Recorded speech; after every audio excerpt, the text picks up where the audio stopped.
All right, let's start. Hi, everyone. My name is Joseph Tanner Slagle. I'm a research computer scientist at NASA Langley. I'm going to talk to you all today about some work I've been doing regarding formally verifying runtime assurance. This is a talk I gave a couple weeks ago, internal to NASA, but I'm giving it later today at the Mathematical Association of America's Maryland, DC, Virginia section meeting at Virginia State University. So I'm super excited to give that talk. I thought I would do a run through, record it, post on YouTube, so all the details are there for anyone who wants to see it.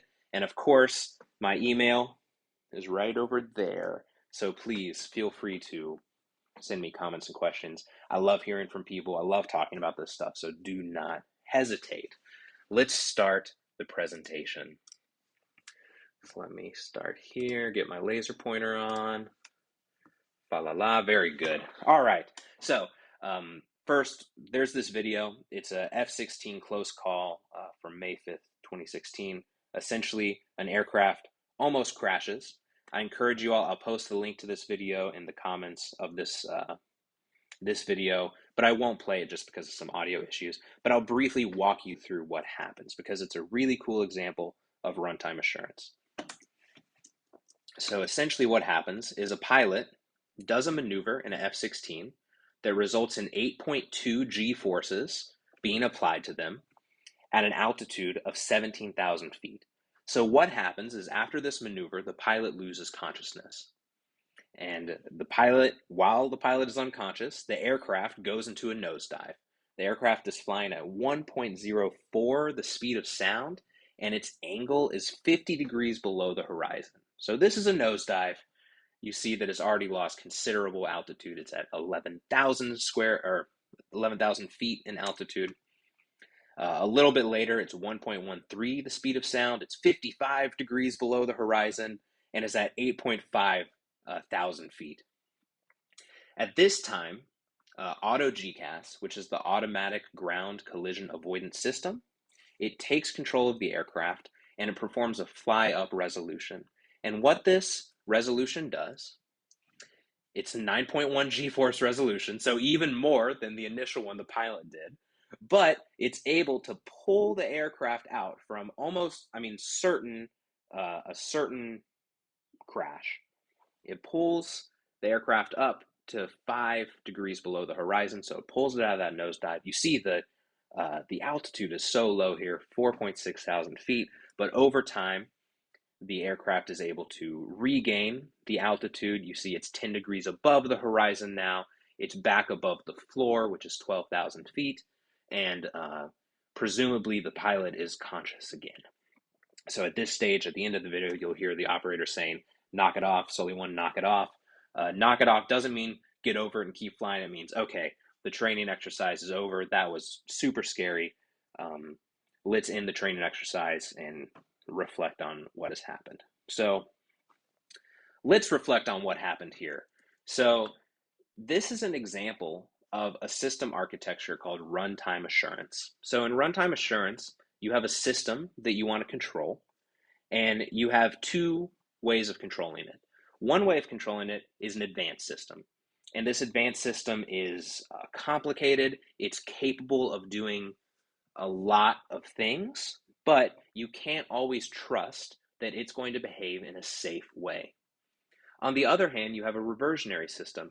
This reversionary system is perhaps more simple. It can only do a certain range of maneuvers, but you know that what it does will always be trusted. It'll always be safe.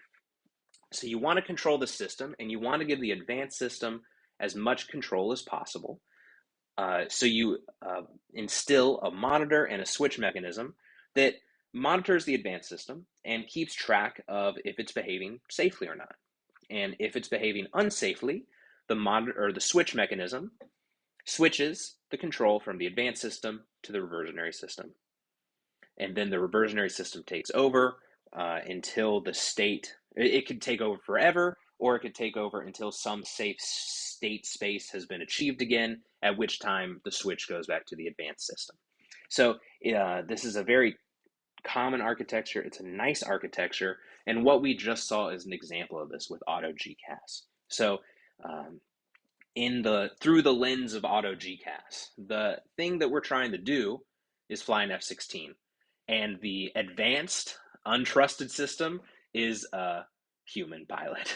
So I think that's funny. Humans are capable of complex and wonderful things, but they can't always be trusted. In this scenario, the human can't be trusted not to pass out when an extremely complex maneuver that results in a very high G-force is performed. So in that case, the trusted reversionary system is the auto GCAS. So the auto GCAS in this example takes over, and it puts the F-16 back in a safe place before switching back to the human pilot. Now I want you to just take a minute and think about the complex mechanism that this monitor and switch mechanism must be. So in order to determine if the aircraft is in a safe or not safe spot, there are so many factors: the speed of the aircraft, the angle of it above or below the horizon, the local topography, the topography of the region that the pilot is flying in. All these things factor into whether a crash is imminent or not. So you can imagine there's a lot of mathematical modeling and control here. And then in order to ensure that auto GCAS is safe, there must be some sort of modeling and proofs that take place to ensure that this auto GCAS is behaving in a safe way. Here's another example of RTA that's a little more aligned with what NASA is currently doing. I should say auto GCAS, this is a technology developed over decades by the Air Force Research Laboratory, Lockheed Martin, and I believe NASA Armstrong. I had nothing to do with this technology. I thought it was a cool example of RTA that I wanted to show you all. But this is technology developed over decades, and it has saved several human lives. So pretty cool. Something a little more closely aligned with what I'm working on at NASA currently is geofenced operations. So one thing NASA is focused on is helping wildfire fighting. In the US, wildfire fighting is a larger and larger issue these days, and small unmanned aircraft can help at various stages of wildfire relief. For example, reconnaissance. So if you want a wildfire just to track them, if you want a UAS to track the movement of a wildfire for increased situational awareness, that's one example. There are several more. I won't go into it. But the idea here is, imagine you're flying some UAS, and there's a region that you don't want the UAS to go into. For example, you don't want the aircraft to fly into a wildfire. So you have this blue region where the aircraft is allowed to fly.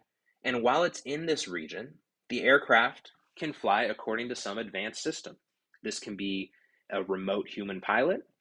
It could even be autonomous, potentially. And it's allowed to do whatever it needs to do in this volume to complete its mission. Now, as soon as the aircraft exits this operational volume, it switches. The advanced system switches to a reversionary system. In this case, it's a return to safe system. And what happens is the aircraft immediately begins to execute a turn, and it keeps turning until it's aligned with some safe zone here in green, and it returns back to that safe zone. So at that time, the reversionary system might just say, hey, continue to circle around and around and around, or it can say, hey, you're back in the safe zone, switch back to the advanced system and continue the mission. So this is another example of RTA.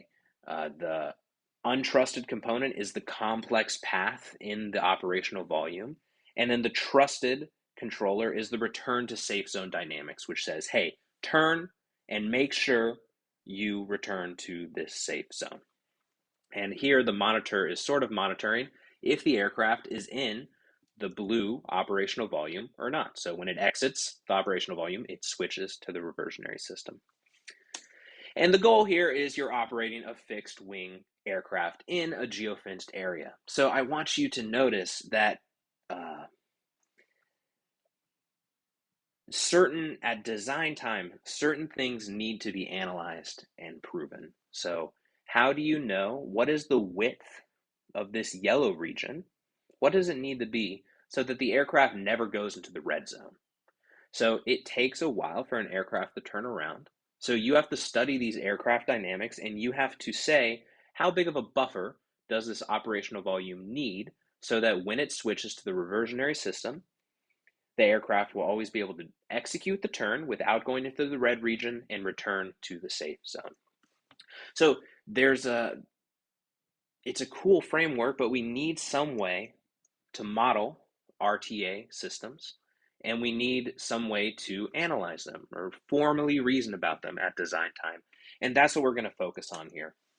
So one way to model and reason about these systems is with something called hybrid programs and differential dynamic logic. So hybrid programs allow you to specify complex systems using something called discrete jump sets and differential equations. And then differential dynamic logic allows you to reason about these systems in a formal way. Let's get into it a little bit. So hybrid programs, the basic building blocks of a hybrid program are two types of assignments. One is the discrete jump set. So this is where you have variable values, x1 through xn, and they're assigned certain real values. And this can be based on functions, it can be based on past values of these variables. You can think about this if you've ever programmed. This is how you traditionally program things. So if you've ever done while x is less than 10, x equals x plus 1. That's an example of a repeated discrete jump set, right? x1 equals x1 plus 1, right? You're just iteratively and discretely increasing x. The other way we can specify a hybrid system, or the other building block, is with a differential equation. So here we want to model continuous dynamics. So what we do is we write an ordinary differential equation where we specify the derivatives of variables. So now x1 is continuously evolving in time, and its derivative is given by theta 1. And theta 1 can be functions of existing variables, past variable values, etc. This chi right here is the domain of the differential equation. So the evolution of this differential equation must stay within chi to continue to run. So with these discrete jump sets and differential equations, you can write a hybrid program. And here's what this hybrid program does. It discretely assigns the value 0 to x and c to y. So set x to 0, set y to c. And then it evolves according to this differential equation. X prime, the derivative of x is y, and y prime is negative x. And this is restricted to the set of things such that y is greater than or equal to 0. So let's think about how this behaves. This hybrid program starts by assigning this value to x and y. So y is c and x is 0. So now x prime, the velocity of x prime equals y. So y is a positive number, so x is going to increase a little bit. Now what about y? Y prime is given by negative x. At first, x is 0, so y doesn't change at all. But as x increases, now x is a small positive number, so y is going to be a small negative number. So y is going to start to decrease. So think about what these dynamics are doing as they progress. Here's a video of it. Are you ready? Boom. So the dynamics sort of take it in a circular path all the way down to this point. And at this point, it stopped. The hybrid program cannot evolve anymore here. And that's because we have restricted the domain of this differential equation to y greater than or equal to 0. So technically, this hybrid program could stop its run at any point along this circular arc, but we know it definitely cannot go beyond this point right here because y must always be greater than or equal to 0. So we have these building blocks of hybrid programs. We can start gluing them together in different ways. In the previous example, I glued them together with a sequence operator. This means you run the first one, then you run the second one. But there are other things that correspond to how we would program with traditional discrete programs. This star operator is repeat. You can think of it as sort of a loop, right? So run this first hybrid program over and over and over again an undisclosed amount of times. You have a test hybrid program, which sort of corresponds to a guard in an if-then-else loop. So some condition is checked, and depending on if that condition is satisfied or not, you go to one hybrid program or the other. You also have choice, which is a non-deterministic choice. It says either run the first hybrid program or the second hybrid program. So here's a cool example of all of these things being sort of glued together to create a cool hybrid program. So what this hybrid program is saying is while y is greater than 0, run according to these dynamics. And these are the circular dynamics I showed you in the last slide. And then while y is less than or equal to 0, don't change x at all. So leave x constant and make y prime negative c. So y is going to decrease at a constant rate. And then this star is saying, hey, just repeat this over and over and over an undisclosed amount of times. So let's see what this looks like. So if we start, notice it didn't assign the values of y and x here. So we are just saying, suppose it starts here. So we have this beginning point where x is 0 and y is c. So since c is positive, it's going to start with these circular dynamics. So x prime equals c, y prime equals negative x, all the way to y greater than or equal to 0. So these dynamics you probably recognize, right? They're the rotational dynamics. It goes all the way here, and now it can't progress any farther according to this branch. But y is less than or equal to 0 now. So now the other branch of the hybrid program can continue this run if it wishes. And y, well, actually think about this. X isn't changing and y is decreasing at a constant rate. So what's going to happen? Boom. Y decreases at a constant rate. And if we look at this path, this is called a Dubin's path. And Dubin's paths are used to model fixed-wing aircraft dynamics. You can imagine this circular region is the aircraft turning, and then the straight region is, hey, the aircraft is just flying straight at a certain velocity. So these hybrid programs are really cool because you can specify very complex dynamics in a cool way using discrete jump sets and differential equations. So now the question is, how can you reason about them? How can we specify logical properties about them? And how can we prove them? So first, let's talk about specifying some logical properties. So differential dynamic logic, it allows formal reasoning in hybrid programs. First, there are these quantifiers. The quantifier all runs. It says that for every single run of a hybrid program, the predicate P is true. This sort of corresponds to the universal quantifier for all, right? For all runs of HP, P is true. Whereas some runs corresponds to the existential quantifier. So for some run of this hybrid program, P is true at the end of that specific run. So if we define this hybrid program, and this is just the first branch of the one I showed you in the last slide. If y is greater than 0, then this is going to fly according to these dynamics. These are the rotational dynamics as long as y is greater than 0. And the proposition I have is that x squared plus y squared equals c squared. So essentially that x and y are on the circle centered at 0 of radius c. Then I can show, well, I can specify this. I can specify when y is c and x is 0, then for all runs of this hybrid program above, x and y satisfy this equation. In other words, x and y remain on this circle. I can also show that when y is c and x is 0, then there is some run at which y equals 0 at the end of that run. So if you think about this, I'm saying that these dynamics always are on this circular region. So every single run of this is on the circular region.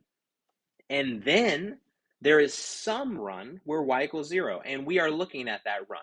It's sort of the biggest run that can happen according to this hybrid program given the circumstances, and it is the run where y equals 0.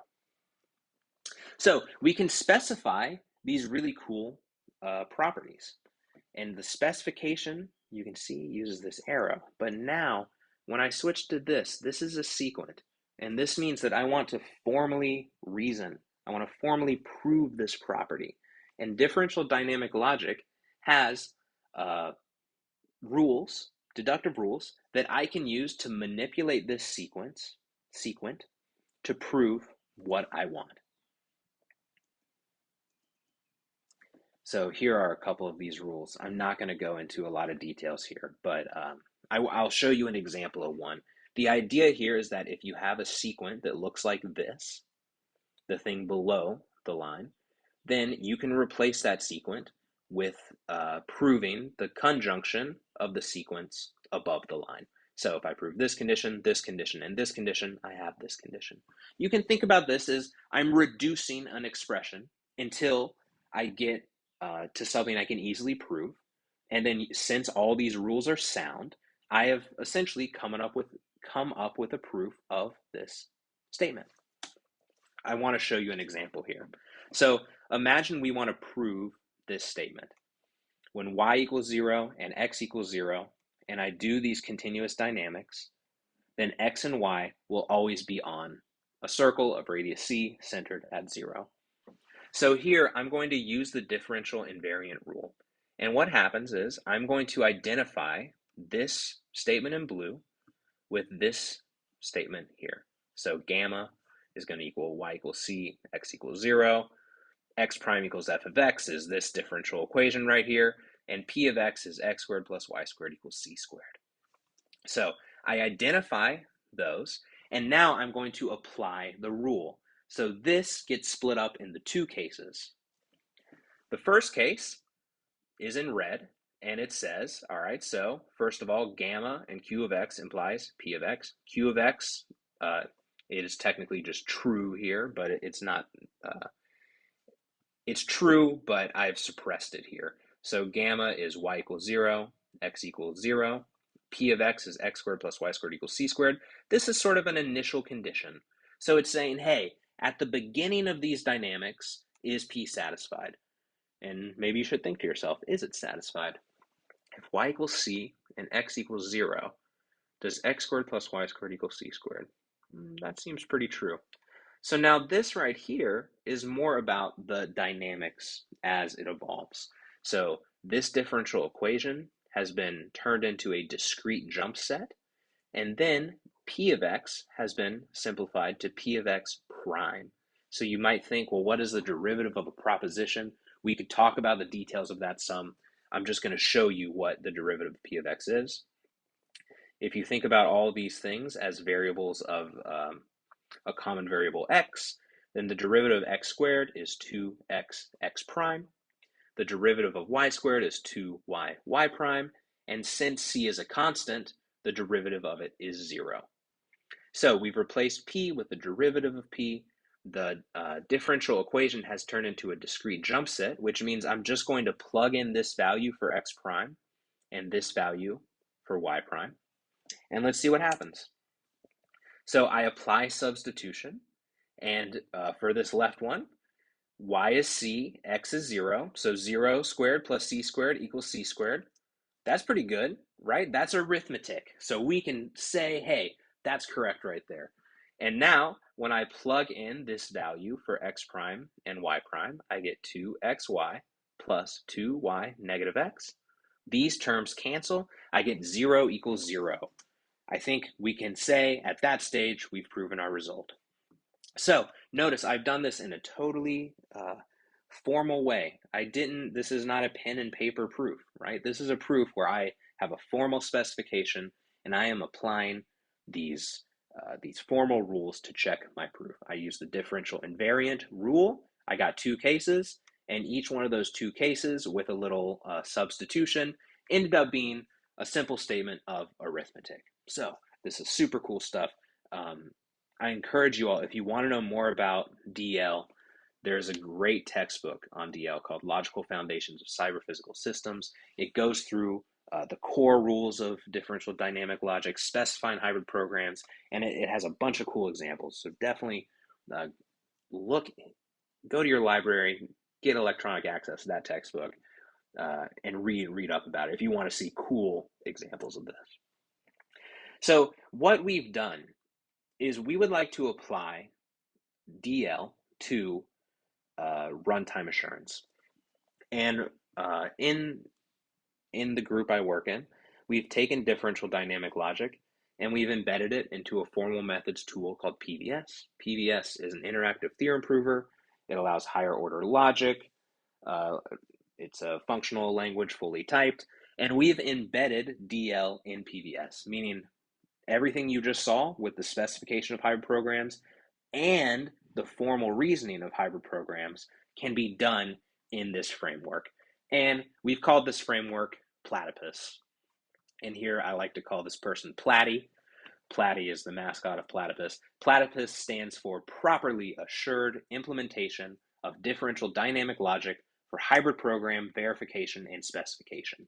And what's cool about Plaidypvs is it not only allows you to reason in DL, it actually allows you to utilize the features of PVS to prove meta properties about hybrid programs that are beyond the scope of what DL can do by itself.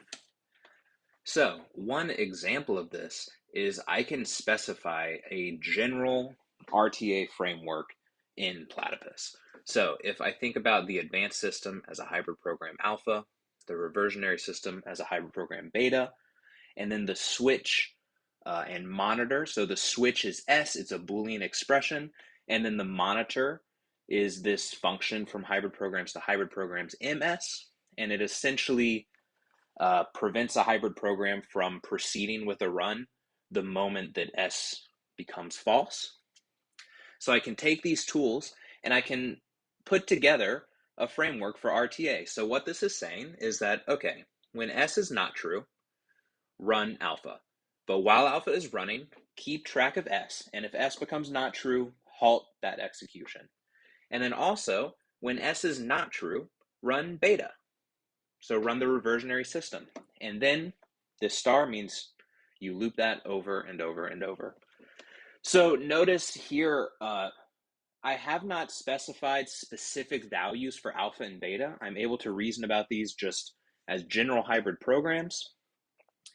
I should also note that the switch back mechanism of the runtime assurance framework isn't quite well defined here. So the switch to the reversionary system is defined, but the moment that it switches back to the advanced system isn't super well defined. So it will only switch back to the advanced system when S is satisfied, but S might become satisfied at some point during a run of beta, and it might not switch for some time. But of course, this sort of detail could be added in a model of this nature, certainly. So what's really cool is I have these general terms, and I can actually reason about them. So this logical statement right here, it's sort of like a fundamental property of runtime assurance. It says that if I have a safe condition and all runs of alpha monitoring that safe condition imply some condition P that I want to be true for the whole system, and all runs of beta also satisfy P, this general property I want the RTA framework to always satisfy, then the entire RTA framework, all runs of it, give me P. So it's basically saying, hey, if the advanced system is safe as long as it's being monitored, and the beta system is always safe, then the entire runtime assurance framework is always safe. So that's pretty cool. But let's circle back to the geofenced operations. And you'll see that I simplified it a little just for the purpose of being able to explain it in an easy way. This advanced system, I'm not specifying what the advanced system is. I'm just saying, hey, x prime equals f of x, y prime equals f of y. These are some functions. They're arbitrarily complex. They're literally anything. Perhaps not literally anything. That's not. They are a bunch. They can be very complex and they're unspecified. And then the reversionary system is specifically defined. In particular, W is this turn radius, F0, X, F0, Y are the velocity in the x and y direction when the advanced system leaves the set B. And what's happening is the reversionary system is just going to circle. These dynamics are just Dubin's, a Dubin's term dynamics. The aircraft is just circling, circling, circling. And we're also coming up with the specification that the distance between the blue region and the red region is 2 times the square root of 2 times v max. This is the maximum velocity the aircraft can go in the x or y coordinate divided by the turn rate of the aircraft. So you're imagining that this came from some analysis, right? The question was, how big of a buffer do we need between the blue region and the red region? And after some careful analysis, you arrive at this number. And what you can show in Plaidypvs, you can model this system in Plaidypvs. So while you are in B, do the advanced dynamics. While you are not in B, do the return to safe dynamics. And you can say for all runs of this system, you will not be in the red region. So this RTA system can continue ad infinitum, and you do not get ever in the red. And then also, you might want to specify, hey, if you get to the boundary of the blue region, then if you run the return to safe dynamics, eventually you'll come back to B. So if the aircraft exits the blue region, it will eventually return to the blue region. Of course, here's something that sort of seems true, but is not true. And the reason it's not true is because the boundary of B in this example isn't included in B, and it's possible that the aircraft exits the boundary of B exactly when its velocity is exactly tangent to the boundary of B. So there's this edge case that reveals itself in the formal verification process that shows that the return to safe dynamics might not satisfy the property you want them to satisfy. Right? So what you can say, though, is if the velocities are not tangent to B and you start on the boundary of B, then eventually the aircraft dynamics will get back into the blue region. So I should say that these dynamics, you're always going to turn right. If you allow the dynamics to turn left or right, depending on which one is more advantageous, then you can reduce this buffer by a factor of 2. You can get rid of that 2 there. So that's pretty cool stuff. So the purpose of this talk is we want to formally reason about RTA systems. And I talked to you about RTA systems. I talked to you about Plaidypvs, the development of Plaidypvs and how it utilizes differential dynamic logic. And we can use this tool to formally reason about RTA systems at design time. So I really appreciate you all listening. If you made it this far in the video, congratulations. Really appreciate it. Thanks for paying attention. Questions and comments, go to the beginning of this video. Send me an email. I'm happy to talk about this stuff at any time. So thank you.